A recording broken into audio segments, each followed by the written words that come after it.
Hello and welcome back to another episode of the Blue is the New White podcast. Today's guest came up in the automotive industry to find his success. Chris Knuth is the owner of Star Motors European Service and founder of APAC ATI, a nonprofit organization that provides automotive technical training combined with personal growth and transformation skills to meet the demands of life, serving veterans, the recovery community, ex-offenders, and other at-risk communities. Chris grew up in a rural area that didn't focus heavily on a college education. So after high school, he basically jumped right into the trades. He couldn't find his passion in construction, but once he was taken under the wing of an experienced auto mechanic, he found his calling. After years of service in the auto industry, ups, downs, and all arounds, he found himself the proud owner of an automotive repair shop. He has since evolved his passions into watching those around him grow and helping people to achieve success in the trade. Listen in to hear all about Chris's journey and how he came to fulfill his passions through a rewarding career in the skilled trades. Don't forget to subscribe to this channel and on our website at blueisthenewwhite.com to receive all the latest updates. As always, this show's not monetized and we don't run ads. We rely strictly on word of mouth from our listeners to further the mission. So if you enjoyed this episode, please take a minute to rate it, review it, and share it. The future generations of tradespeople depend on it. They depend on you. So thank you again, and enjoy this episode of Blue is the New White with Chris Knuth. Hello and welcome back to another episode of the Blue is the New White podcast. Super excited about the guest I have with us today. Friend of a friend. Chris, welcome to Blue is the New White. Thank you. I'm happy to be here. Happy to have you, my friend. So why don't we get things started by just kind of introducing yourself and letting people know what it is that you do now and maybe, how you got to where you are today, and feel free to go as far back as you want. All right. My name is Chris Knuth. I own an auto repair shop in Southern California, in Orange County to be exact. The name of the shop is Star Motors European Service. I've owned it since 2008, so for 13 years now. I also started a nonprofit called APAC ATI. I started it in September of 2020. And we're a nonprofit organization that is training automotive technicians. And we're working especially with veterans, former inmates, and those in the recovery community. So I got into the automotive field in 1997. I had always, since a teenager, enjoyed working on cars and just seeing how they work and hanging out with my friends and doing all that. And I had no idea that I would end up being a mechanic, first of all. I've always been entrepreneurial. Ever since I was a young kid, I was pushing the lawnmower up and down the street and knocking on doors to mow lawns or shovel snow, rake leaves, like whatever. And so I've always had that drive.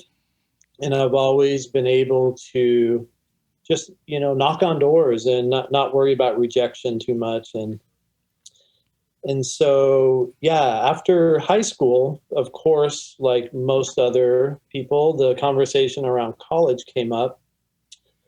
I really didn't have anyone in my family that had gone to college. My dad was in the trades. He was a drywall finisher.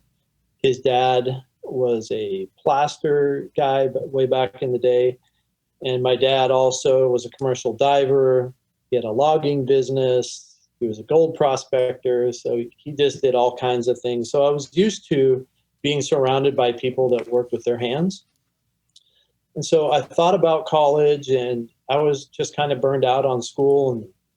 And so I was just going to work for a while and just kind of see how things went.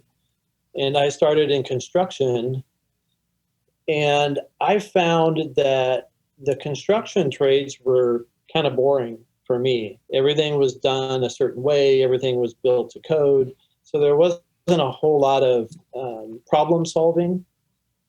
And so I was about 19, and I put an engine in a car, and I was kind of at a crossroads where I needed to find a job. And there were two ads in the newspaper. One was for a cabinet maker, and one was for an auto mechanic.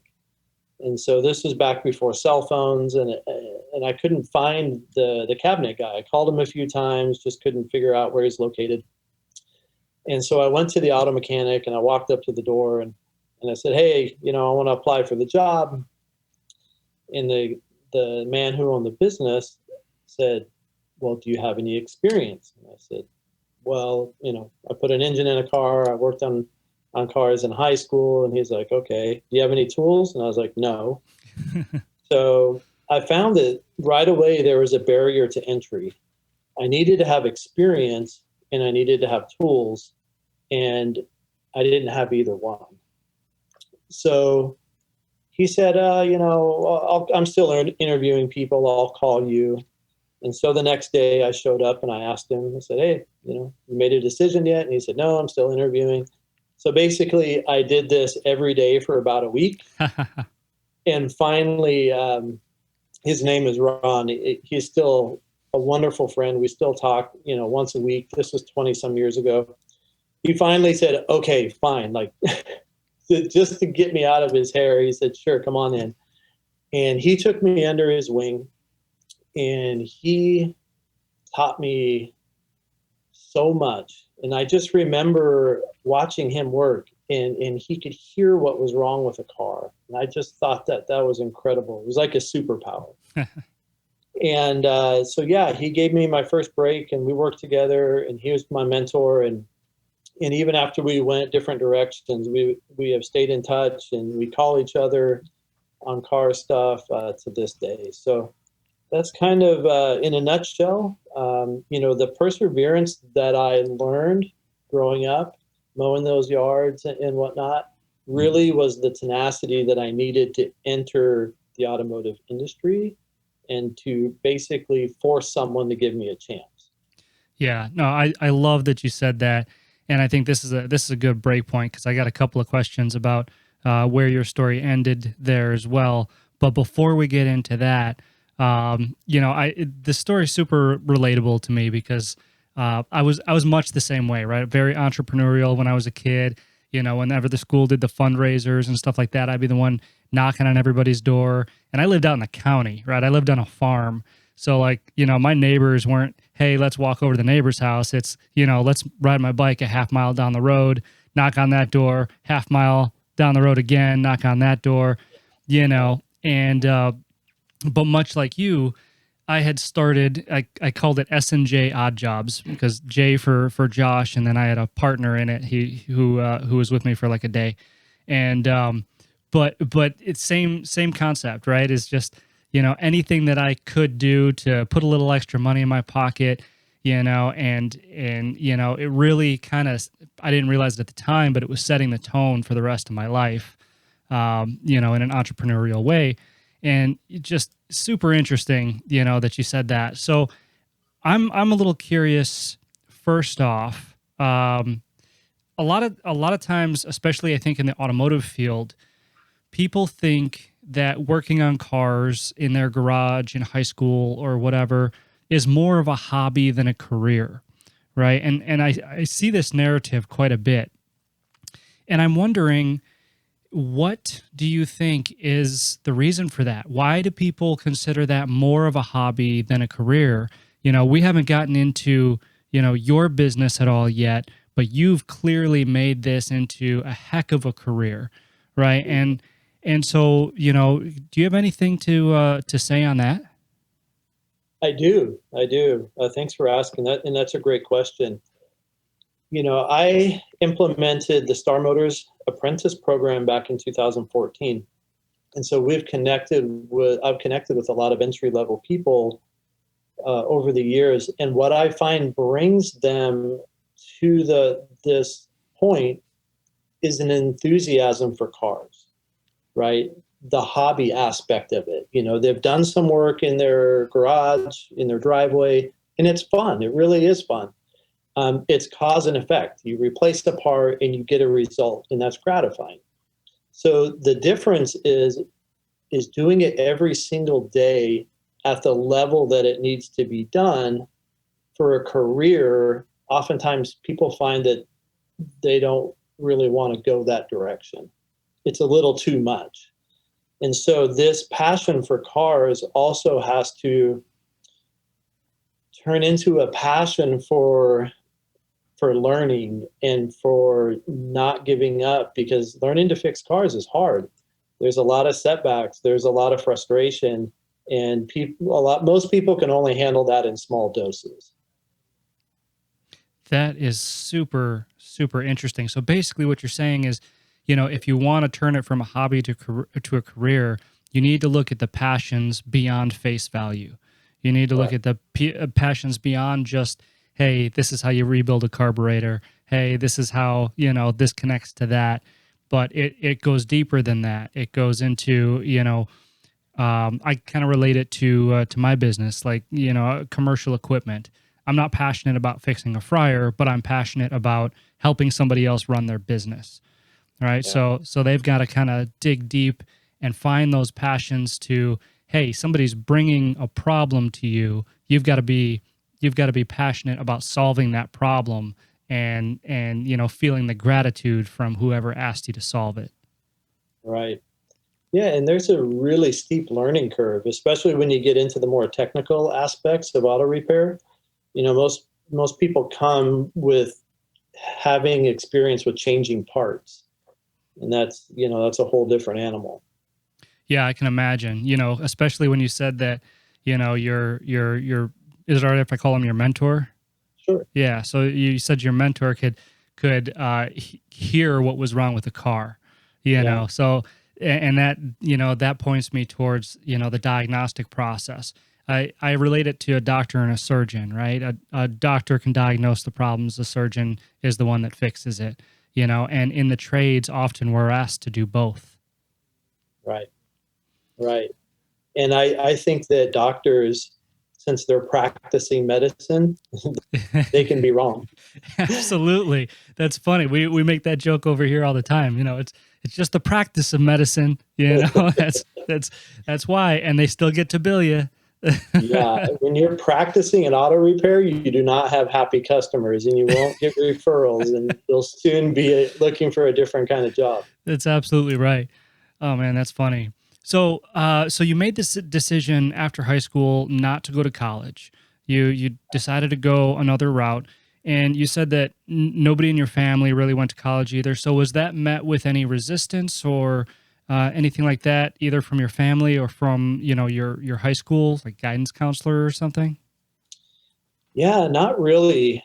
You know, I grew up in a rural town as well, and so you know, a lot of the kids I went to school with went and worked on the family farm or in the family business. So it was just kind of a natural thing. And plus, it was a rural town in the early 90s that just really wasn't into technology or into, I don't know, just I think in the environment, the people I grew up around really just, there wasn't a whole lot of pressure. I mean, a lot of my friends did go to college, but I didn't feel like I had to go. Okay, that's interesting, and that's something that I hear quite a bit with kind of rural areas and things. I talk to a lot of people in Canada and big trades towns and stuff like that, and I'm beginning to find that it really is kind of a regional practice, right? That the acceptance of whether or not somebody goes to college. Like I grew up, you know, even though I grew up on a farm, it was still, you know, a city in Wisconsin, and I remember the high school that I went to. I mean, college was basically a focus, right? It was being shoved down our throats every single day. Hey, if you don't go to college, you are not going to be successful. Which, you know, it's always nice to hear when that's not always the case, because you and I both know that there's opportunities that exist outside of the college experience and the degrees and things like that. So I think that's really, really interesting. So let's talk real quick about the construction aspect of it. That's what you did right out of high school, right? Yeah, I worked farm jobs at first, and then I went into doing construction jobs. Yeah, Okay. so yeah, thereabouts. Okay. And the construction jobs, you couldn't find them interesting because of the structure involved, basically, is what you said, right? Yeah, and just the physical demand. Mm, It was really physical work. I was exposed to the elements, and yeah, everything was done a certain way. And for my mind, I needed more than that to keep me engaged. that makes That just sense. wasn't a good fit for me. That makes sense. And that's another thing that we encourage, right? Is to try out these different things. At least you're getting paid to try something that you may or may not like, right? But you won't know if you like it or not unless you try it first. So, that's, I think, a very important lesson there. So I have to ask then, what did the automotive industry give you that the construction industry couldn't? It really gave me an opportunity to really use a different part of my mind. There's a lot of strategic thinking, spatial visualization. There's, hearing noises, locating problems, testing wiring circuits. Um, Gosh, a vehicle has so many different systems, and then just learning the theory of how it works and why it does this and that. It was just fascinating to me, and I had the aptitude for it. Yeah. I took to it right away, and I found out, early on that I could work really quickly and accurately and efficiently, and I love that. And most of us are paid by the amount of work that we can do. So I also like the aspect that I could create my own income that was commensurate to my drive and my level of, my level of just desire to learn and to keep pushing. Yeah. Common entrepreneurial trait, I would say. Yeah. And I can tell by talking with you that you've got kind of an analytical mind, which bodes well for, what you just said, all the different systems in automobiles and stuff like that. Which is fascinating. It's so fun being able to talk to people in and around all these different trades, because you start to kind of see how their personality matches the trade that they're in. It Yeah. really is fascinating to me. And I want to touch, before we move forward to kind of your business and how that got started. I want to touch on what you said about perseverance and experience and tools being a barrier of entry, because this is a big point, right? Is not only do we have to let people know that these trades exist and what can be gained from them, but also how to get into them.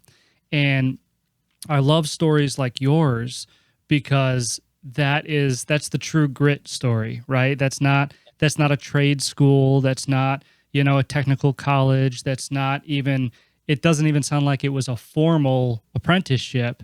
It sounds like you knocked on that door every day until somebody said yes, which, by the way, I've had some kids do, knocking on my door, and I appreciated it so much that I also gave them a job. And it's amazing what that can get you, and people need to understand that. I have one kid here, David, that started right out of high school. He was 18 years old. He came to my office every day and said, "Hey, give me a job. Hey, give me a job." I probably turned him down like 4 or 5 times, but eventually I was like, "Fine, you can take out the trash. You can take out the trash." And he did. And he did it with a smile on his face. Mhm. And, it got me thinking, wow, that's the type of attitude that I want in this company, and that I want, my other employees surrounded by. And I believe that was about 4 years ago now. And now he is basically just about done with his installation training. He went from taking out the trash to running parts to doing preventative maintenance to leading preventative maintenance to going on the install crew. And now he runs one of his own crews in the install division before he possibly moves up into service. So and that's all in 4 years. And people need to realize that's the power of perseverance. That is, it's fantastic. Never, ever underestimate what it can do for you. Yeah. The motivation, that fire, it's essential. You can go to trade school, you can have a certificate, and you can still be a terrible worker. You can still be non-productive. You can still be someone's headache. It's all about the fire. Yeah, it's all about the fire. I love that. Okay, great. So let's fast forward a little bit and kind of tell me how you went from learning how to work on cars, with this guy that brought you in, to how you ended up with your own business. Oh, great. Yeah, so I worked with Ron, my mentor, for just a short period of time, and he ended up closing his business, and he brought me into the shop that he went to work for. And he said, look, it's a package deal. You get me and you get Chris too. Well, when I went there, the owner of that company put me on the other end of the shop and basically just gave me all the hard cars that I couldn't figure out. He basically wanted me to quit. He wasn't into the package deal. And so that didn't last long. Within 3 months, I had to pack it up and look for another opportunity. And I ended up finding another guy like Ron that continued my education in a small shop. And then, I just, that was in Louisville, Kentucky. I'm from the West Coast, so I moved back out west, and I got a job working for a guy that did Porsche work. And he was factory trained. And so I learned at a completely different level how to really get technical. Like, that guy was super technical and also very hard to work with. He had extremely high standards, was very critical. And so working under his mentorship was hard. It was stressful, but again, it was just this education that I couldn't put a price on. And so then I found European cars. And then I started working at other independents, and I ended up specializing in BMW. I worked on Mercedes, Benz, and Porsche. Those were my 3 car lines that I got to be very proficient at. And so I was working at a place in Encinitas where I live, and I was doing very well. I was very productive. I was also very difficult as far as I just did things my way. And, anybody on the outside that, what they wanted me to do didn't fit with that. My attitude wasn't great, and I got fired.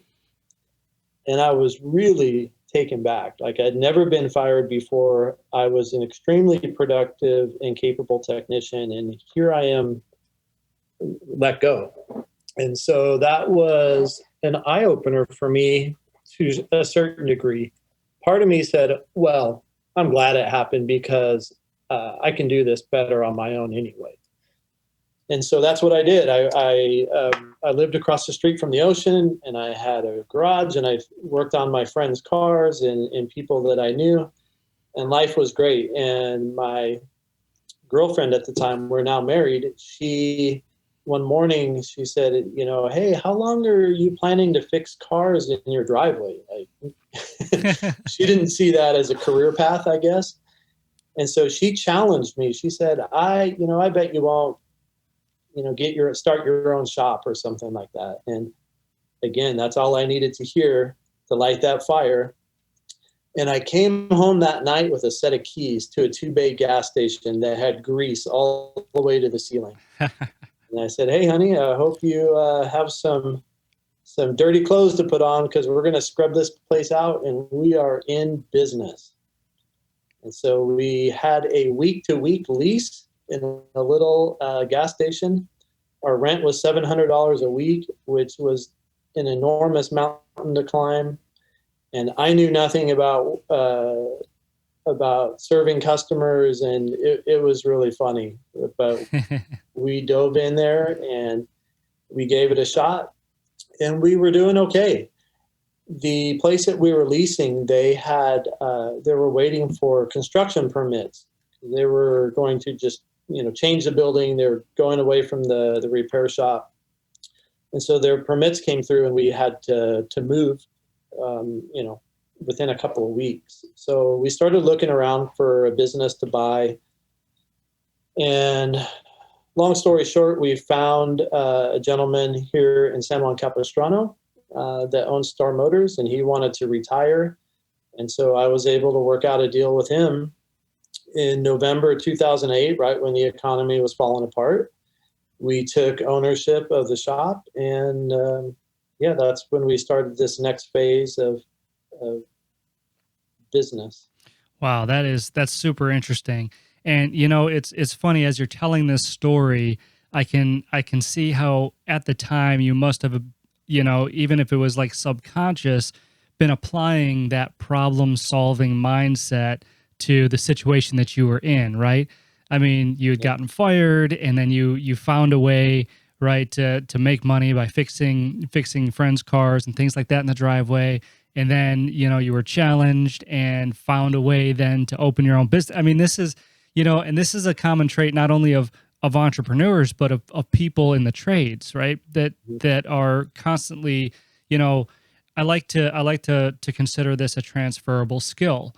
A lot of times in the trades, we do have problem-solving minds, analytical minds, right? We always have to be, like I said before, playing that doctor, playing that surgeon, trying to figure out what's wrong and then trace back the steps needed to solve it. And that transfers into our everyday life with everything else that we do. I mean, my wife will tell you all the time too, like, it in everything that I do at home, it's like, okay, let's figure out the problem, and then let's figure out what we need to do to solve it.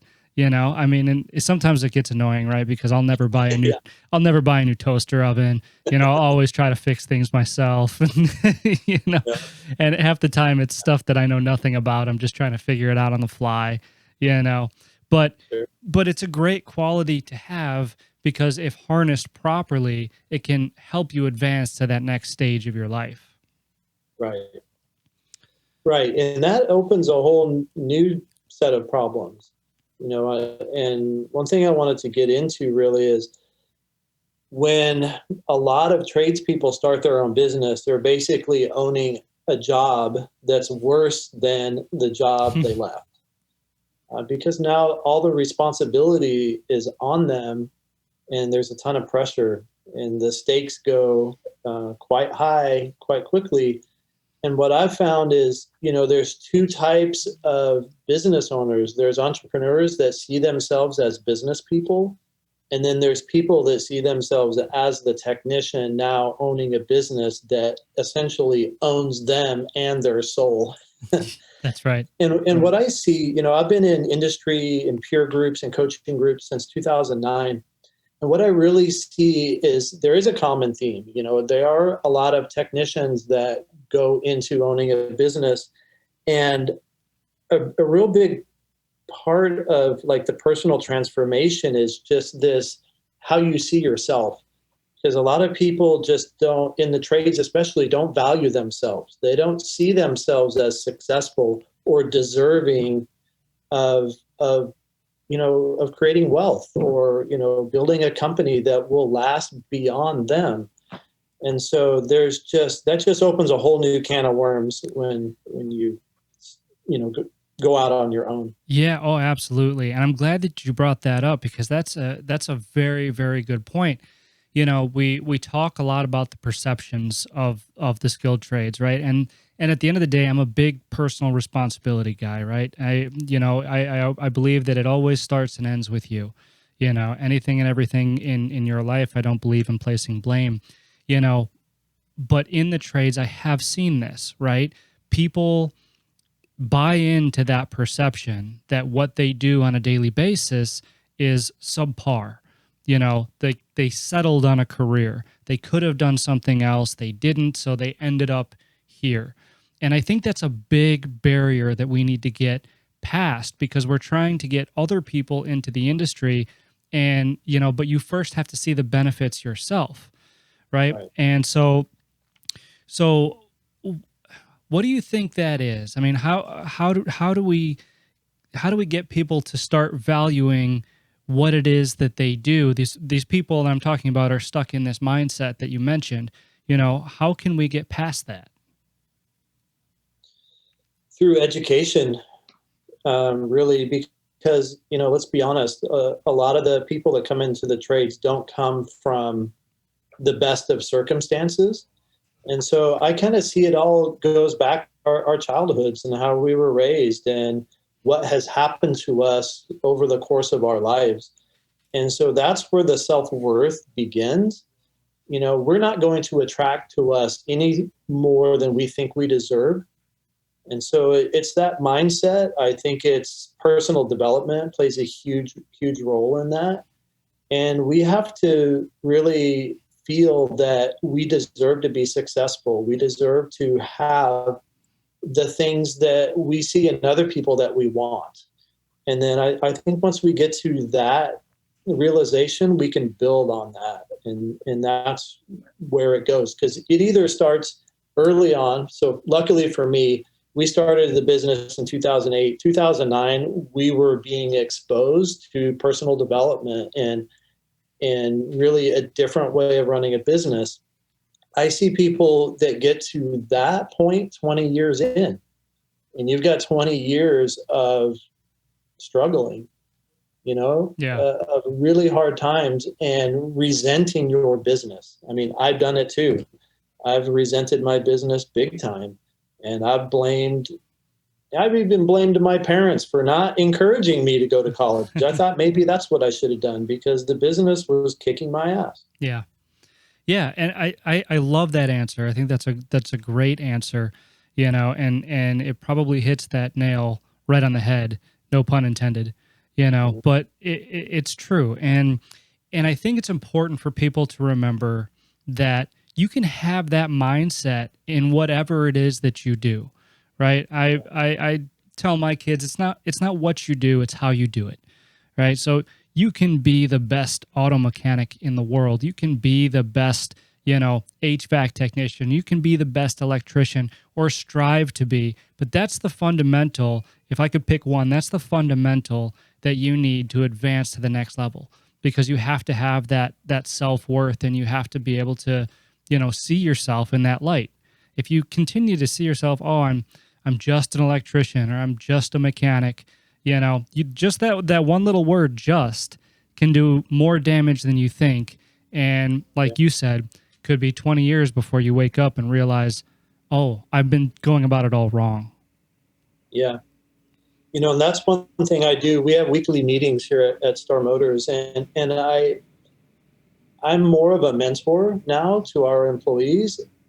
That's exactly what I work on. It's like, no, you are an technician. You have a ton of value. You have a ton of potential. And so I'm helping people that work with me to really build that self-confidence and to see that what they do is more than replacing brake pads and tires. It's serving a need in society. It's enabling people to have transportation and to have mobility and to make it to work, to school, to weddings, funerals, graduations, what have you. And so when we talk about our work and the mission and purpose behind what we do, we talk about moms and baby seats. And so the repair aspect of the work is then it's humanized, it's more personal. And we're working for the customer instead of working for a paycheck. Yeah, absolutely. And that's a fantastic approach to it. And so I mean, I have to ask, because I know that as we go through life, our passions change, or what we thought our passions were, maybe they're not anymore, especially when you talk about big life events like owning a business, starting a business, or getting married, or having kids, all these big life events tend to make us look ourselves in the mirror, right? And say, well, geez, the things that I once valued up here maybe are down here now. So I've got to ask, kind of through your transition, what were your passions, 20 years ago, and what are your passions today? Mm. My passion 20 years ago really was the cars that I worked on. Um, I've worked on all of them, the Bentleys, the Rolls Royce, all the cars, all the awesome cars. I've experienced them thoroughly. But really now, when I shifted my role in the business to seeing myself more as a leader and a mentor, it's people. It's our customers, it's our employees, it's creating a culture that is empowering, a culture that is more that we're part of something that's bigger than ourselves, and community involvement. And then of course the Apprentice program, I started to learn how to teach and how to connect with people and how to really, almost like a coach, find that talent and then draw out from them their ability that's more than they were able to see in themselves. Yeah, that sounds incredibly rewarding, and probably not something that you thought you'd be thinking 20 years ago. Am I right? No, I hear myself talk now and I'm like, who on earth is this guy?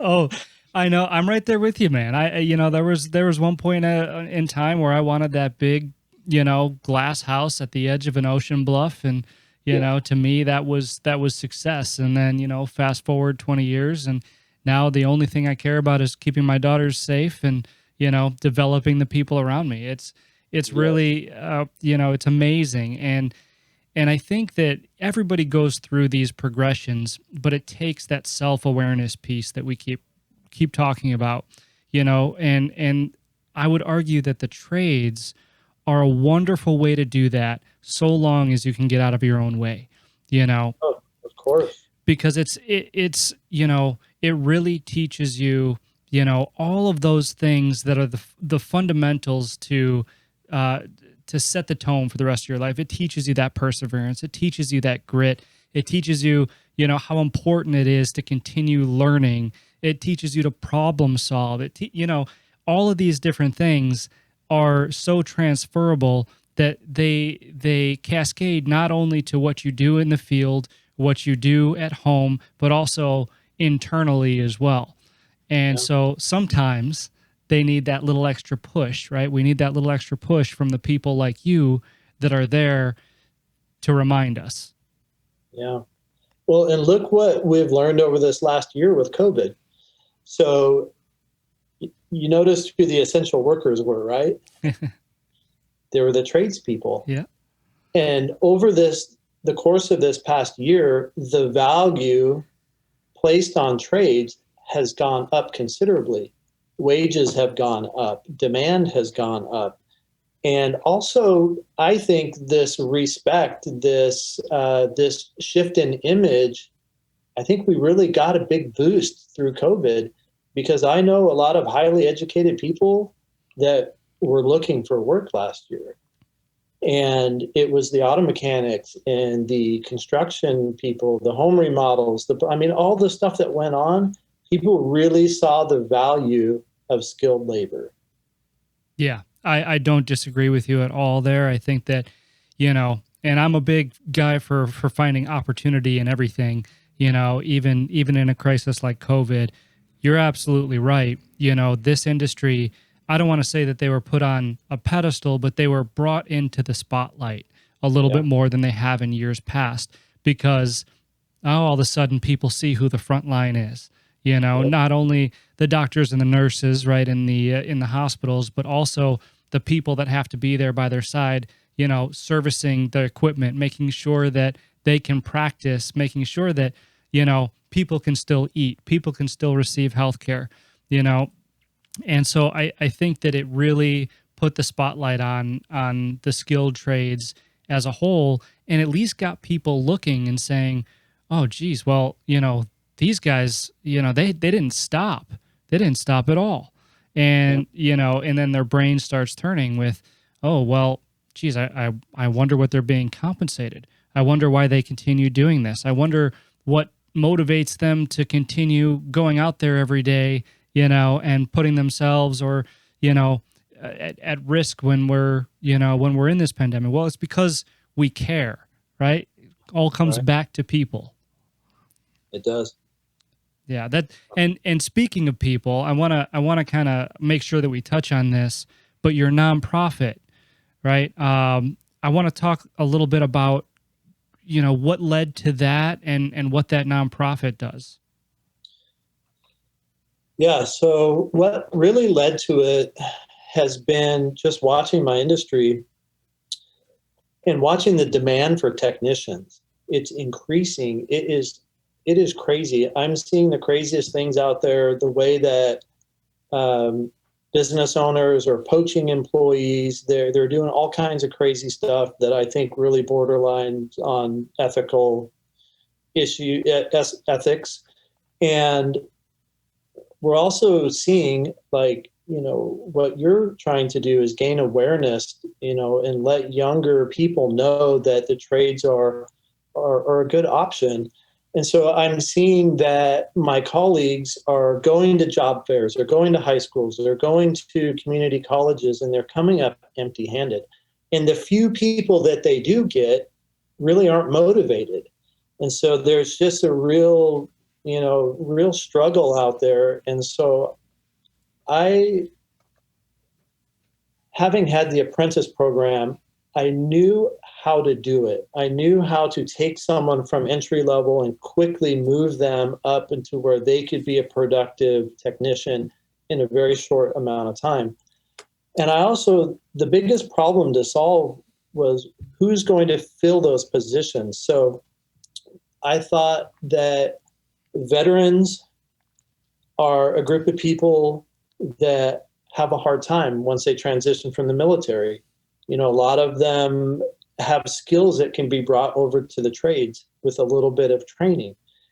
So I really saw a need for an opportunity there. Also, former inmates, people transitioning from incarceration. They are one of the most at-risk populations of going back to prison because people don't want to give them an opportunity. But I was thinking, gosh, there's probably a lot of people in there that have worked with their hands. And they would probably be very motivated to have an opportunity to learn a skilled labor trade and to be able to come out, reintegrate into society and be productive and be successful. And then people in recovery, again, like I want to stop you right there real quick. I have to point something out because it sounds like you were very forward thinking on this, which is wonderful. And what you just said about inmates transitioning out of incarceration, I think that you hit on it, right? The demand for workers is actually what's going to give these guys an opportunity, guys and girls an opportunity, right? Because, you know, there was a day and age where, you're right, maybe people wouldn't give them a chance because of their past. But if there was ever a point where they were going to and allow them, you know, the opportunity to grow and to continue on with their life, now is it, because the demand is so high, you know. And so having that coupled with the training and, you know, the assist from the nonprofit, I think is just a phenomenal work of timing, you know, on your end. So I'm sorry, I just had to interject that real quick. Thank you. And then people in recovery, you know, those are a lot of the people that went to college, failed, partied too much, ended up with an addiction, ended up in rehab, this and that. I think their families are like, okay, go be a mechanic, like go ahead and do that. So they have family support. You know, that's really important that we have a team behind us that's encouraging us. And so the other aspect of APAC ATI is that it is a nonprofit. And so the work I'm doing now is connecting with transitional programs. I'm connecting with other nonprofits that serve these communities. And so I have created a model of attraction rather than promotion. And so, again, I think that's the key thing is we're trying to find these people, and why not have them be referred to us? Like, wouldn't that be cool? And so I'm getting, you know, the word out. in my own industry, I'm having to really change their mindsets. I'm having to tell them why this is a good idea and why these demographics, I believe, are going to be the people that will work hard like you're looking for and be driven and have that fire. And so, yeah, that's just, it's just starting to blow up. And here I am today talking with you, and I'm just really excited about it. I'm passionate about it. I love helping people. And I haven't even got, there's even other benefits to the program. And one of the big ones here is our instructors will be the technicians that are aging out of the industry. So most automotive technicians, by the time they hit their 50s, their body is worn out. Their backs hurt, their necks are, having problems. So they physically can't do the work, and they're still too young to retire.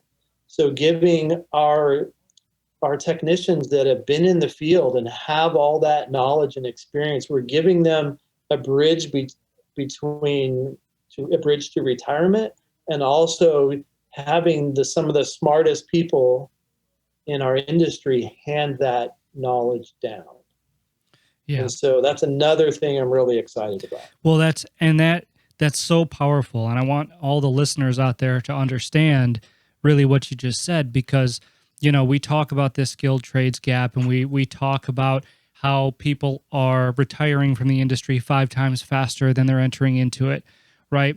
And that is how we need to bridge, because that knowledge that all of these experienced people have, we don't want that dying with them, right? Because then we've got a whole new set of problems, right?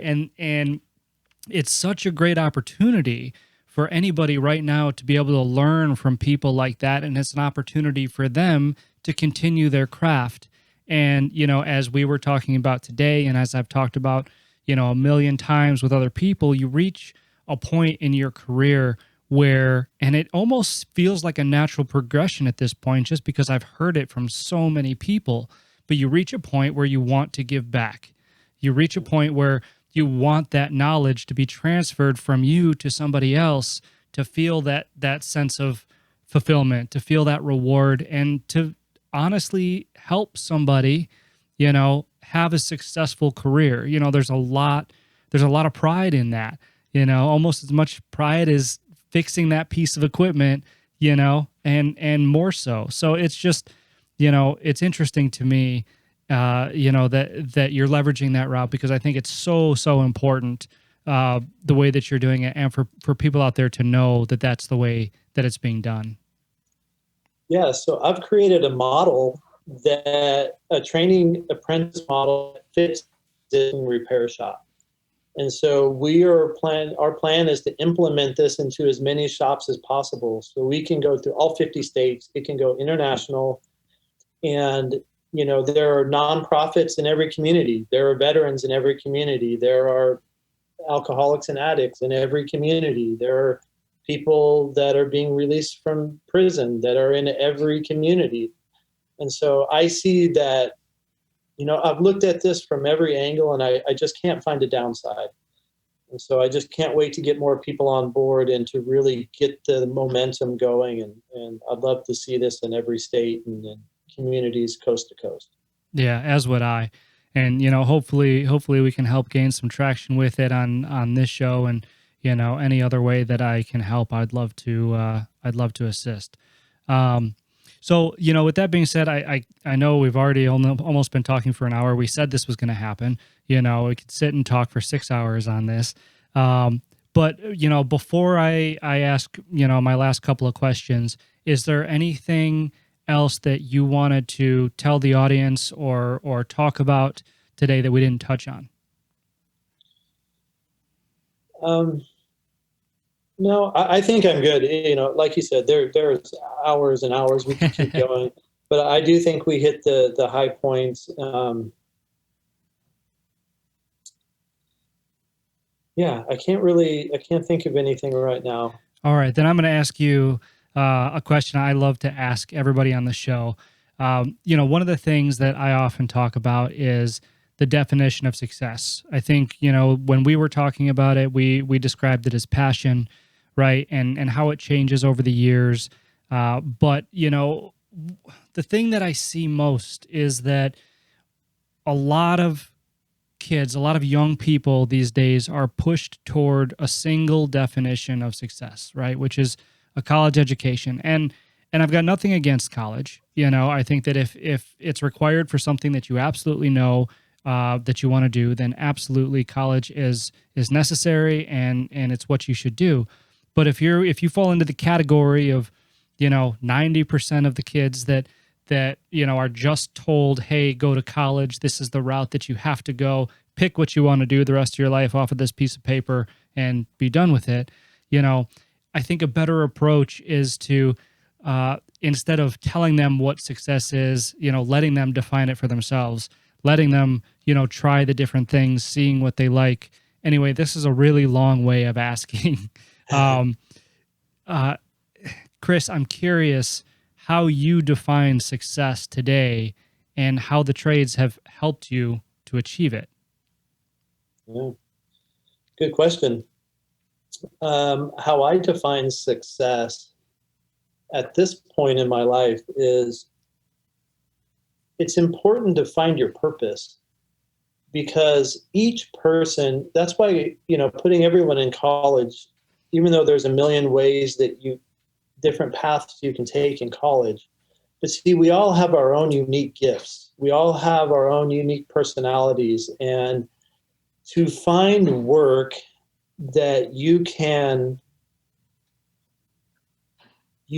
cultivate and grow and connect with your God-given talents, which then turns into a purpose, then money is not the object. I'm not working for money. I'm working for people. I'm working that, and money is this byproduct of that. And so I think if we can quit chasing dollars and we can start chasing our dreams and our passions and find creative ways for that to turn into money, is wonderful. And I think the other aspect of success is just independence. We all have a different number of how much money we want or we need. So just find out what kind of life you want to live and go live it. That's success. Do what you love. That's such an awesome answer. Independence, individuality. I mean, that's the nail on the head right there again. And yeah, I hope that a lot of you out there are listening, because Chris is dropping some serious wisdom, on this episode. Awesome. I really appreciate your time today, Chris, and coming on and talking all about, your journey and what you've learned through your career. I think a lot of people are going to find a ton of value in it. And I appreciate you, lending me your time on that. Thank you for the opportunity. I love to share my story. If I can help just one person get a little farther and to give them some inspiration, I'm happy to have accomplished that. Well, I think you've helped more than one here today. So for those who want to get in touch with you, how can they find you? Our nonprofit is apacati.org. So apacati.org. That's the best way to take a look at our nonprofit. My auto repair business is starmotorseuro.com. And we're also on Facebook and Instagram and all that stuff. So start at the website, and then you can connect to social media, and you can also reach me directly through our websites. Perfect. Well, thanks so much, Chris. I appreciate your time again.